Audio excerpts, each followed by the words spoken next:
여러분 한번 이런 상상을 한번 해보십시오. 어, 비포장도로입니다. 험한 산길이에요. 좀 굴곡이 있어서 경사가 있고 울퉁불퉁합니다. 어제 비가 많이 와서 이제 또 더 많이 움푹 패이는 곳들도 있습니다.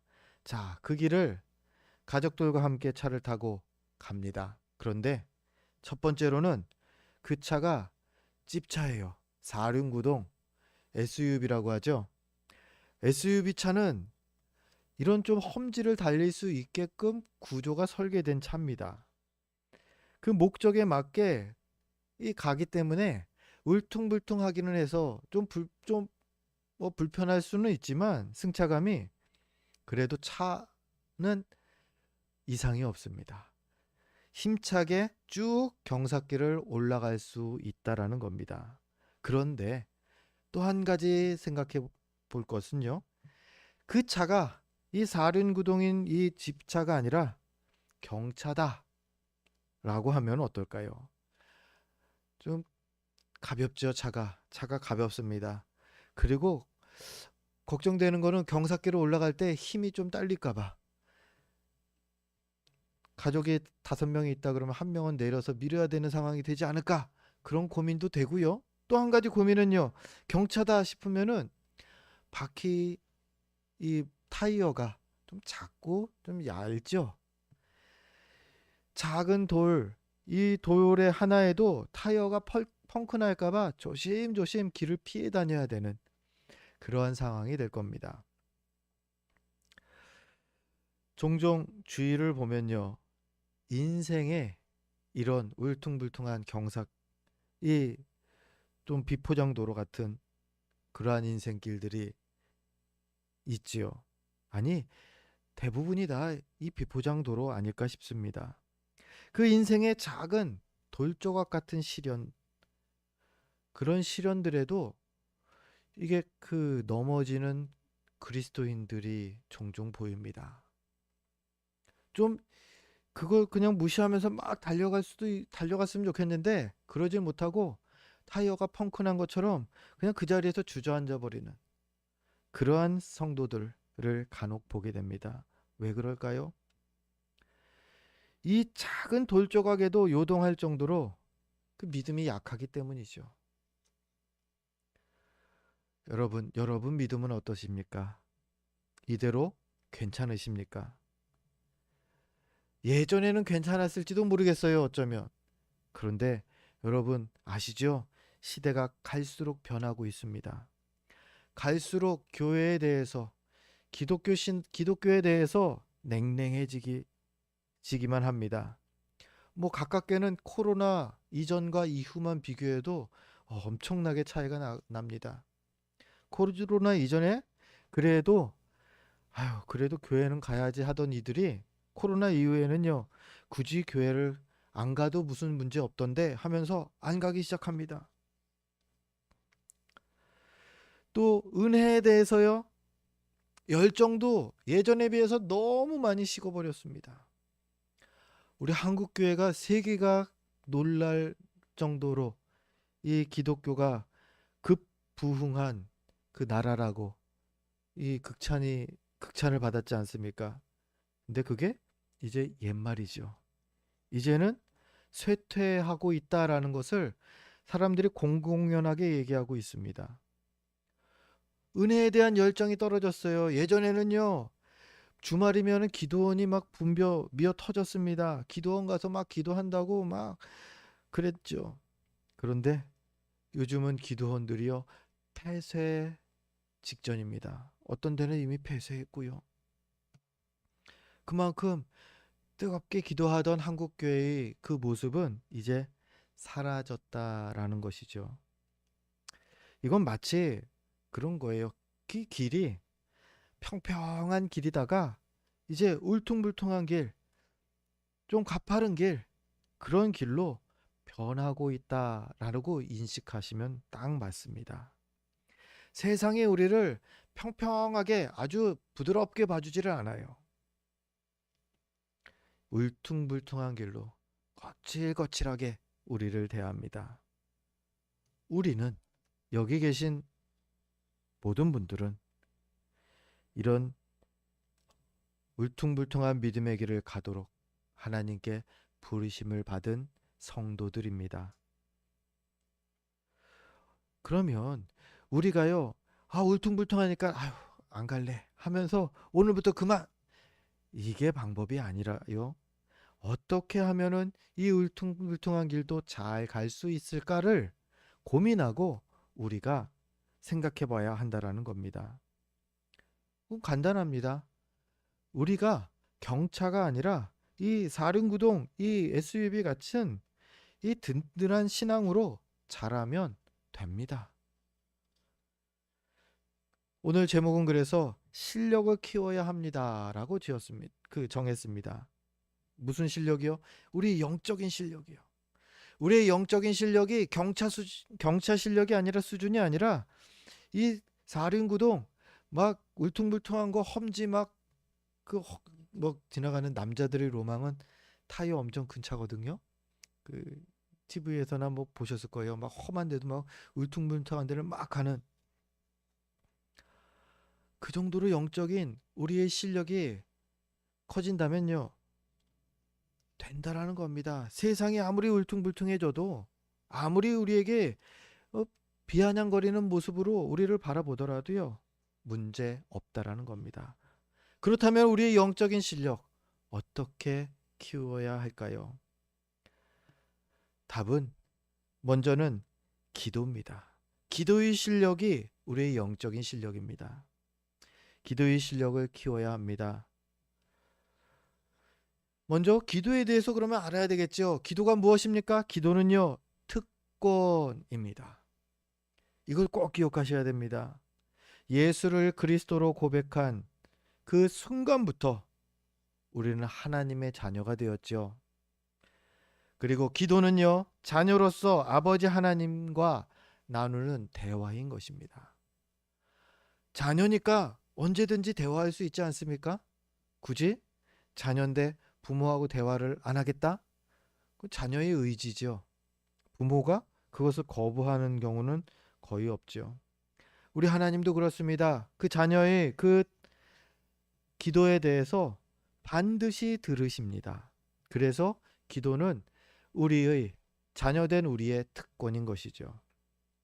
요한일서 5장 15절이 그 사실을 우리에게 증거합니다. 주보를 보면서 우리 요한일서 5장 15절 말씀 같이 읽겠습니다. 우리가 무엇이든지 구하는 바를 들으시는 줄을 안즉 우리가 그에게 구한 그것을 얻은 줄을 또한 아느니라. 아멘. 우리가 구하는 바를요, 하나님께서 들으시는 줄 그냥 아시면 됩니다. 아휴, 설마 들으셨을까? 아니요, 꼭 들으셨습니다. 그리고요, 여기까지 믿고 확신하라고 합니다.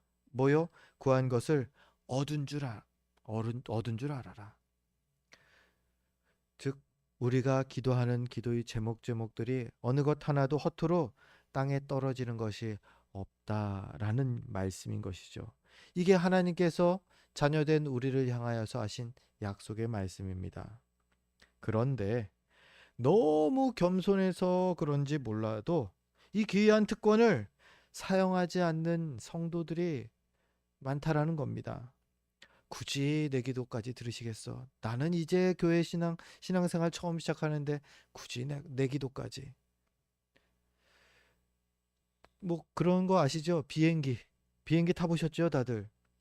비행기 탔는데 어떤 사람이 돈이 아깝다고 식사를 안 먹겠다고 합니다. 음료수 주는데 뭐 거절을 합니다.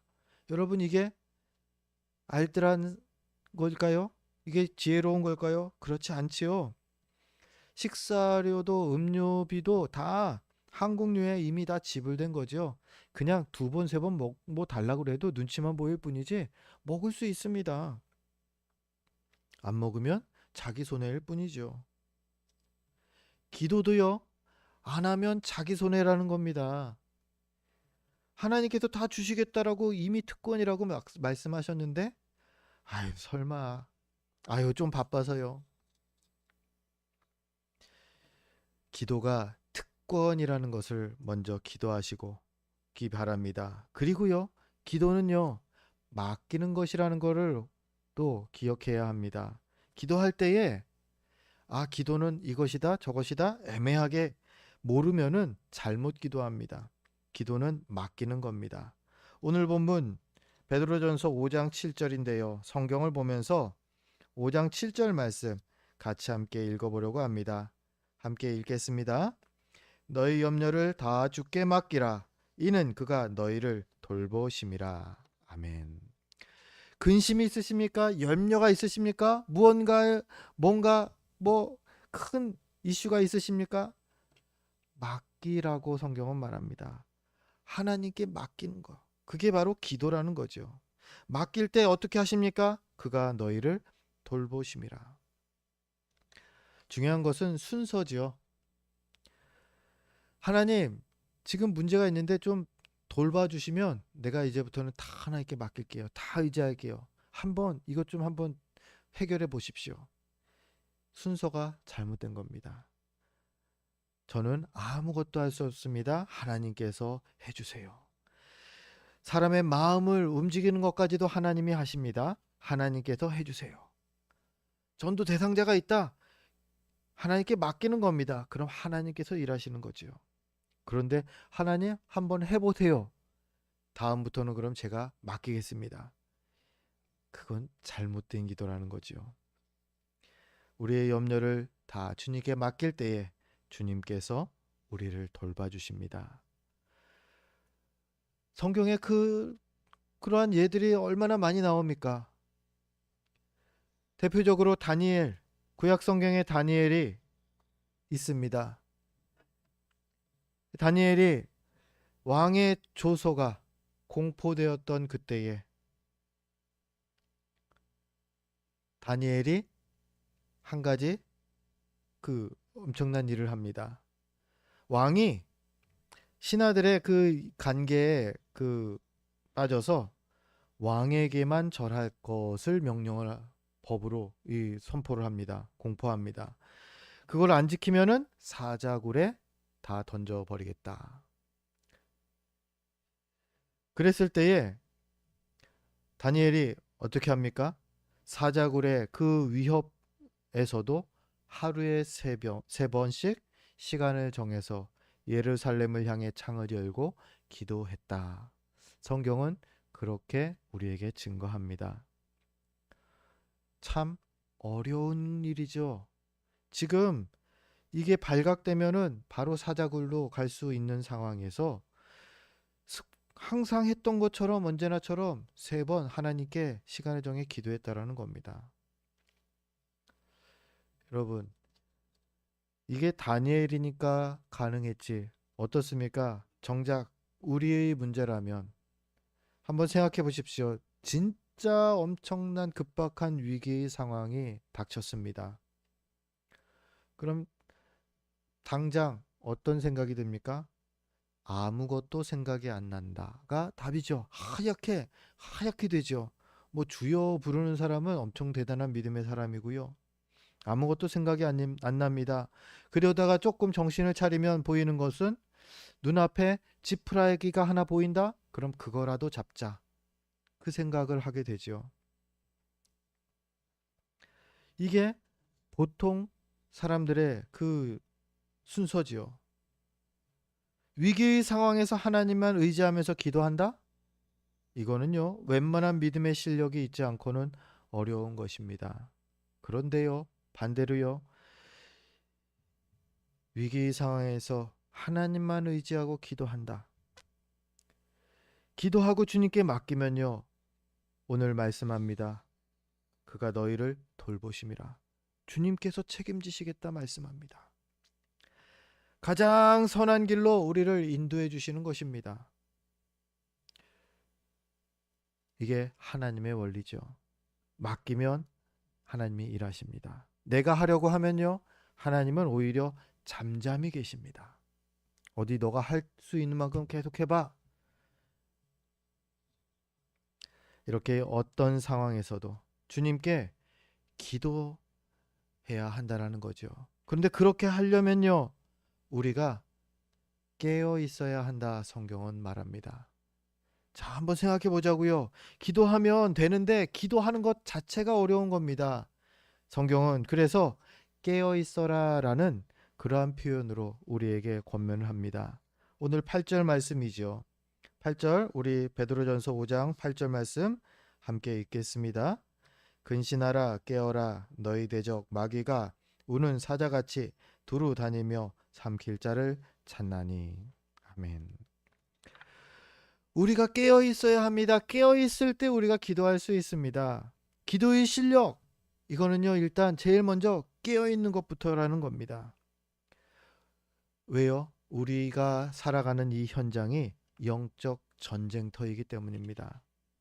생명의 위협이 있는 전쟁터인 거예요. 정신을 바짝 차려야지, 안 그러면은 그냥 한순간에 픽 쓰러져 버릴 수밖에 없습니다. 누가 우리를 넘어뜨립니까? 대적 마귀라고 말하지 않습니까? 예.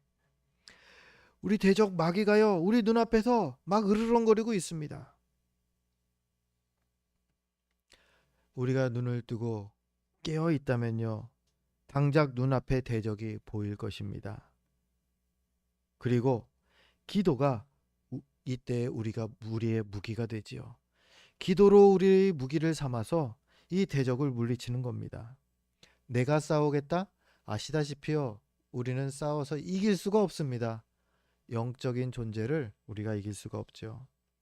근데 우리가 기도할 때에 우리 대장 예수께서 우리를 대신하여 싸우시고 우리에게 승리를 주시죠. 그래서 깨어서 기도해야 한다라는 겁니다. 예, 깨어 있어야 합니다. 깨어 있으면요, 우리가 기도할 수 있습니다.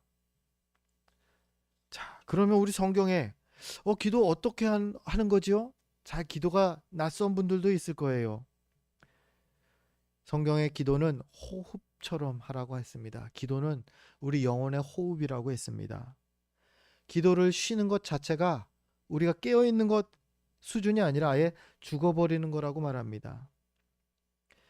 그래서 기도는 호흡처럼 항상 기도하라고 말합니다. 그거를 우리는 무시기도라고 표현합니다. 뭐 길을 걸어갈 때도 기도하고, 뭐 버스를 탈 때도 기도하고, 운전할 때도 기도하고, 눈 감고 기도하는 거 아닙니까? 두 손 모으고. 예, 그렇게도 기도하고요. 무시기도는 눈 뜨고서 하나님 생각하며 하나님과 대화하는 것이 기도죠. 예, 그렇게 기도하는 겁니다. 또요, 무시기도뿐만 아니라 성경은 정시기도를 강조합니다. 때를 정하여 하나님을 찾는 것, 하나님께 나아가는 것. 오늘 다니엘이 그렇게 하루 3번을 기도하지 않았습니까? 3번이 버겁습니까? 한 번만 하세요.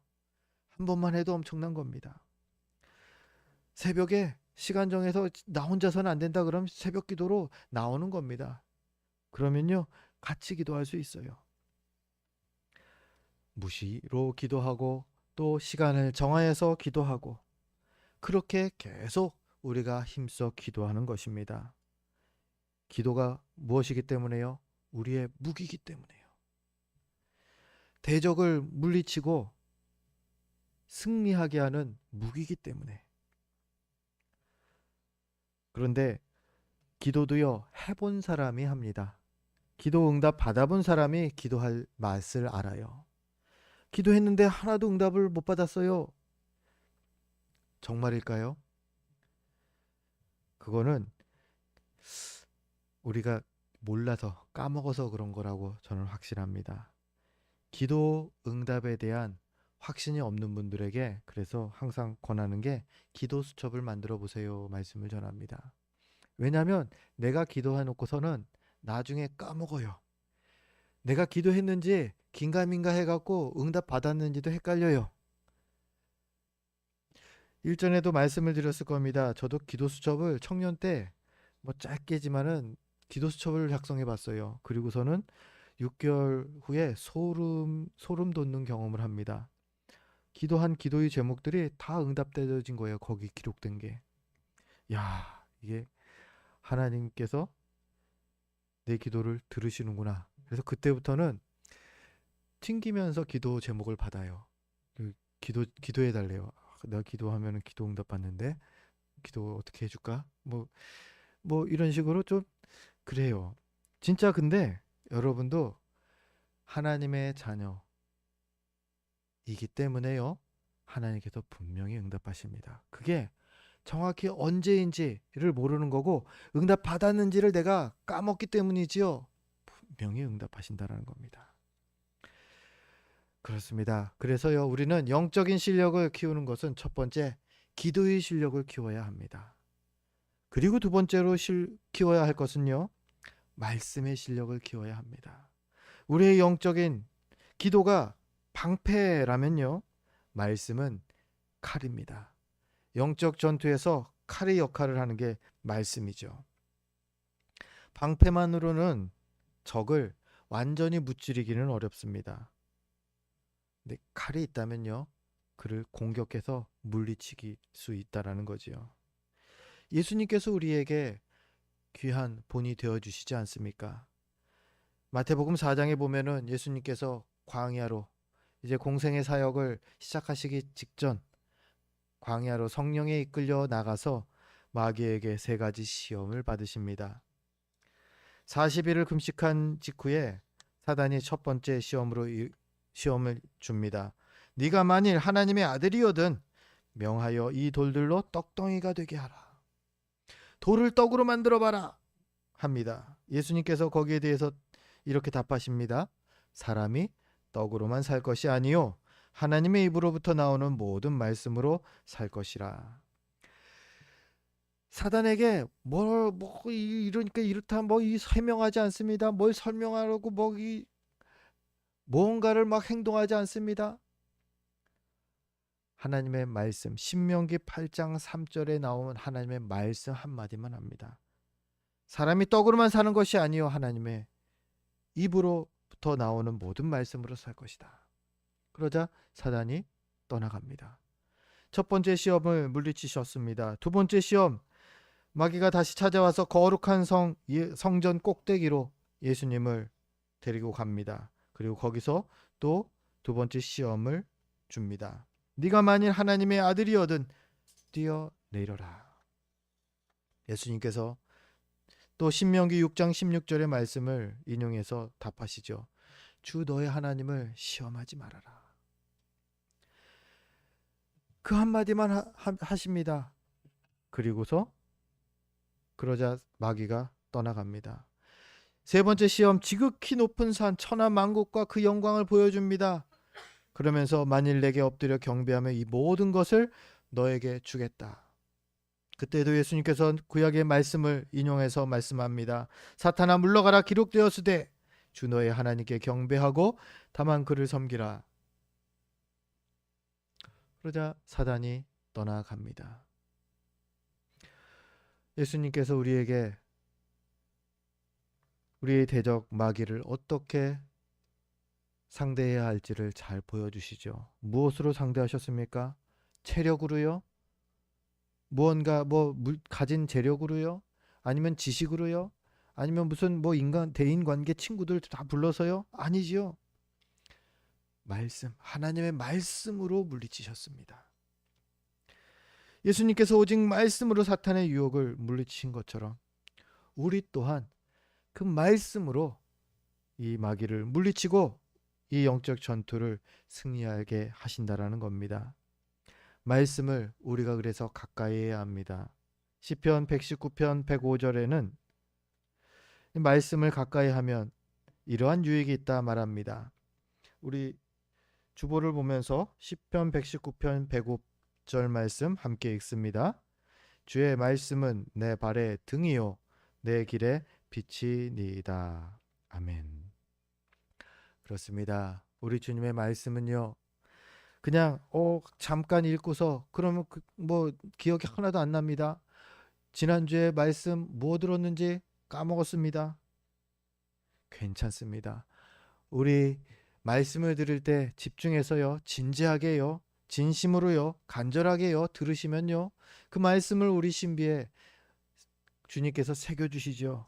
그 새겨진 말씀이 매일매일의 삶 가운데에 우리의 모든 상황 가운데 또 만나는 위기 상황에서도 등불이 되어 주신다 말합니다.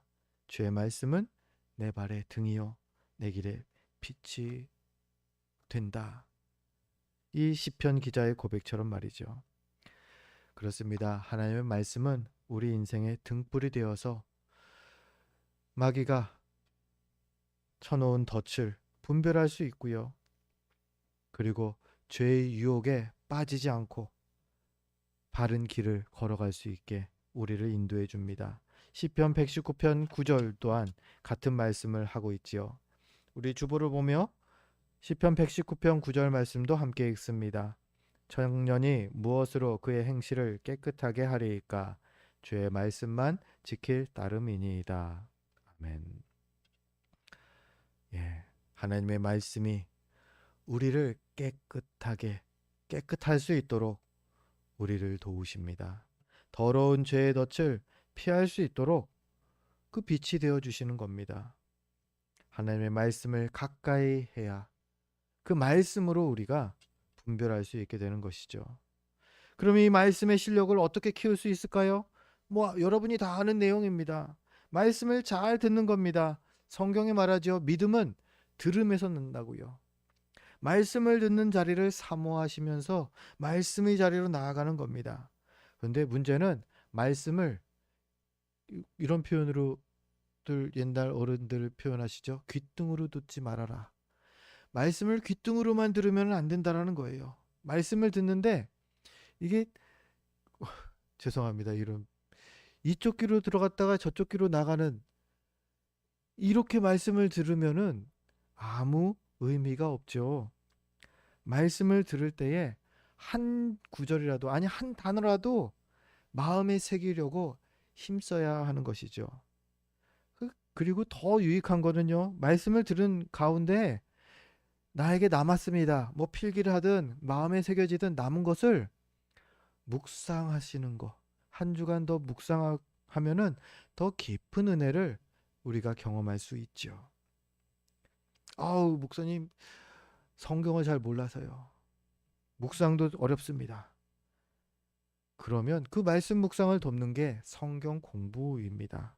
같이 말씀을 공부하는 겁니다. 예, 우리 교회도 계속 성경 공부를 하고 있죠. 네. 이번 학기는 거의 다 끝나갔고 이제 겨울 지나고 이제 봄 되면 다시 또 시작할 겁니다. 하나님의 말씀을 듣고 묵상하는 거, 그리고 또 한 가지 말씀을 읽는 겁니다. 정말로 말씀을 읽는 게 이게 과연 될까? 의구심이 드는 경우도 생기는데요. 됩니다. 어느 집사님 보니까요. 14독을 하셔요. 14독. 1년에. 그럼 일도 안 하시나? 아니요. 일하시는 남자 집사님이셨어요. 그런데 너무 대단한 게 1년에 14번을 읽는데요, 성경을. 그래서 물어봤어요. 어떻게 14번을 읽습니까?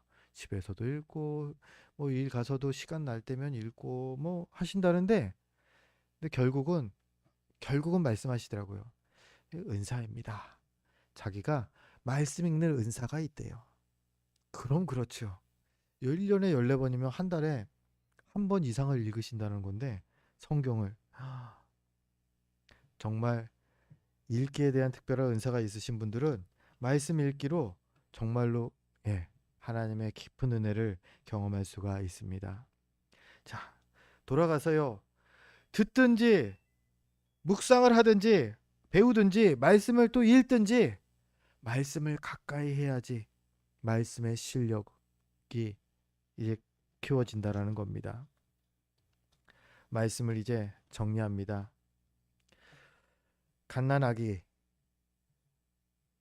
갓난아기에게가 혼자서 우유를 먹지는 못하죠. 먹여줘야 됩니다. 부모가 먹여줘야 되고요. 왜요? 아직 앉을 힘이 없습니다. 갓난아기는 젖병을 들 만한 이 여력이 없습니다. 그래서 먹여줘야 합니다. 이 자라서 스스로 이게 잡고서 이게 먹을 수 있을 때까지는 그때까지는 계속 먹여줘야 되지요. 뭐 나중에는 그 갓난 아기가 자라면은 젖병도 혼자 물고 또 혼자 알아서 뭐 숟가락으로 밥도 먹게 되고 나중에는 커서 걸어 다니고 뭐 그러겠지요. 그런데 여러분, 커서도 여전히 젖병을 찾고 여전히 부모에게 젖병을 물려달라고 한다고 하면은 여러분 어떻습니까? 그 아이는 부모의 근심일 것입니다. 때가 되면은 그만큼 자라가야 되는데 자라가지 않고 죽어도 나는 여기에 계속 머물러 있겠다고 합니다. 아닙니다. 그거는 부모의 근심이 될 수밖에 없습니다. 우리도 자라가야 합니다. 영적 아버지께서 우리에게 믿음도 심어주셨고 우리에게 말씀으로 기도로 꼴을 먹여주시는데 자라야지요. 마냥 초신자 때 믿음 그대로에 만족해서는 안 된다라는 겁니다. 믿음의 실력이 커져서 울퉁불퉁한 인생의 고난길도 잘 감당하고 이겨나갈 정도로 자라가야지요. 그게 우리 주님께서 기뻐하시는, 우리 주님께 기쁨 드리는 그러한 성도의 거룩한 삶일 것입니다. 바라기는 말씀의 실력을 키우시고 또 기도의 실력을 키우시기 바랍니다. 그렇게 우리 주님의 기쁨이 되는 저와 여러분 되시기를 주의 이름으로 축원드립니다. 기도하겠습니다.